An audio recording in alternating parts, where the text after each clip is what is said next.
এবার অসন্তোষ প্রমাণিককে টেনে হিঁচড়ে ইন্দ্রাণী গাঙ্গুলির পায়ের কাছে এনে দাঁড় করালো কুসুম। বন্ধুরা ভিডিওতে লাইক দিয়ে দেখতে থাকুন। যে মুহূর্তে কিনা ঈশানের উপরে চাপ প্রয়োগ করে ঈশানকে দিয়ে ইন্দ্রাণী গাঙ্গুলির কাছ থেকে সমস্ত কিছু লিখিয়ে নেওয়ার এই চক্রান্ত সম্পর্কে কুসুম জানতে পেরে যায়, ঠিক তারপর মুহূর্তে কুসুম যখন কিনা বলতে থাকে যে অসন্তোষ প্রমাণিক তোমার এই আইডিয়া কোনো মতে কাজে দেবে না। অন্যদিকে ঈশান যখন কিনা বাড়ি ফেরা মাত্র বলতে থাকে যে মা, তোমার কাছে আমি একটা রিকোয়েস্ট করবো, তুমি যদি আমার উপরে একদিনের জন্য বিশ্বাস করে থাকো, তোমার দেওয়া শিক্ষার উপরে যদি তোমার ভরসা থেকে থাকে, তাহলে তুমি আমাকে কোনো রকম কোনো প্রশ্ন না করে তুমি ডিরেক্ট এই ডকুমেন্টগুলোতে একটু সিগনেচার করে দিবে, আমি দেখে নিচ্ছি সবটা। ঠিক সেই সময় ইন্দ্রাণী গাঙ্গুলি বলতে থাকে যে বারে, আমি আমার দেওয়া শিক্ষার উপরে কেনই বা ভরসা রাখতে পারবো না, বলো আমাকে কোথায় সিগনেচার করতে হবে। ঠিক সেই সময় ইন্দ্রাণী গাঙ্গুলি সিগনেচার করতেই নেবে এবং তখনই যখন কিনা কুসুম অসন্তোষ প্রমাণিককে টেনে হিস্ট্রি ইন্দ্রাণী গাঙ্গুলির পায়ের কাছে নিয়ে ফেলে দেয় এবং বলতে থাকে যে বল অসন্তোষ প্রমাণিক, বল এবার সমস্ত অপরাধ স্বীকার কর, তোর পাপের ঘরে এবার পূর্ণ হয়েছে। ঠিক সেই সময় ইন্দ্রাণী গাঙ্গুলি বলতে থাকে যে কুসুম তুমি কী করলে বলো তো, একে কেন নিয়ে এসেছো, ওকে এক্ষুনি বাড়ি থেকে তাড়াও। ঠিক সেই সময় কুসুম বলতে থাকে যে দেবীমা, আপনি কোনো মতে ভুল করে হলো এই ফাইলে সিগনেচার করবেন না, কারণ এই ফাইলে যদি আপনি সিগনেচার করে দেন তাহলে সমস্ত কিছু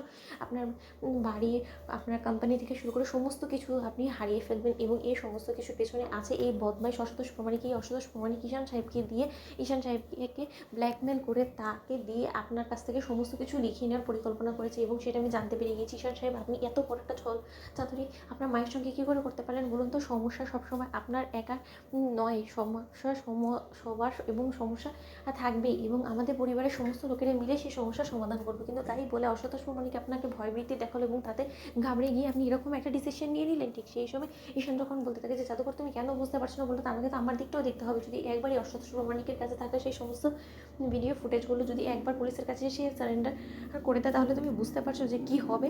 পুলিশ তো রীতিমতো আমাকে হুন্ডি হয়ে খুঁজবে, তখন আমি কী করবো। অন্যদিকে ইন্দ্রাণী গাঙ্গুলি যখন বলতে থাকে যে এখানে ঠিক কী নিয়ে কথা হচ্ছে আমি সেটাই বুঝতে পারছি না। অন্যদিকে অসন্তোষ প্রমাণিক যখন কিনা বলতে থাকে যে ইন্দ্রাণী গাঙ্গুলি, তোমার ছেলে একটা খুনি, একটা দাগি আসামি, কেন তুমি তোমার শিক্ষার উপরে তোমার না এত অহংকার গর্ব তোমার। তাহলে তোমাকে বলছি যে তোমার ছেলে রীতিমতো মার্ডার করেছে এবং সে আর কেউ না, ওরই ছোট্টবেলার বন্ধু ইশিকাকে, এবং ইশিকা খুন হয়ে যাওয়ার পর থেকে তোমার ছেলে রীতিমতো বাড়ি থেকে কেন বেরোচ্ছে না, ও মুখ লুকিয়ে পালিয়েছে, কারণ ও নিজেকে আড়াল করে চলছে পুলিশের হাতে ধরা পড়ে যাওয়ার হাত থেকে। ঠিক সেই সময় ইন্দ্রাণী গাঙ্গুলি যখন বলতে থাকে অসন্তোষ প্রমাণিক, তুমি অনেক আজে বাজে কথা বলে ফেলেছো, কিন্তু এটা নয় যে আমি আমার ছেলেকে মানুষ খুন করার শিক্ষা দিয়েছি। আর একটা বাজে কথা বললে তোমাকে আমি এক্ষুনি ঘাড় ধাক্কা দিয়ে বাড়ি থেকে বার করে দেবো। অন্যদিকে অসন্তোষ প্রমাণিক বলতে থাকে যে ইন্দ্রাণী গাঙ্গুলি, তুমি কি মনে করছো আমি সমস্ত কিছু ভুয়া ভুলভাল বকছি এবং আমি বানিয়ে বলছি, তাহলে আমি বলছি তোমাকে সেই সমস্ত প্রমাণগুলো দেখাই এবং আমার সঙ্গে পেটি বেশি জ্বালাকি করলে কিন্তু আমি এই সমস্ত ভিডিও ফুটেজগুলো নিয়ে কিন্তু পুলিশের কাছে তুলে দিব। তার পরবর্তীতে নিশ্চয়ই বুঝতে পারছো যে তোমার ছেলের কপালে কতটা দুঃখ আছে। তাই যদি ছেলের কপালে দুঃখ না আছে, এক্ষুনি সিগনেচার করে দাও, যেটা আমি বলছি সেটা করো।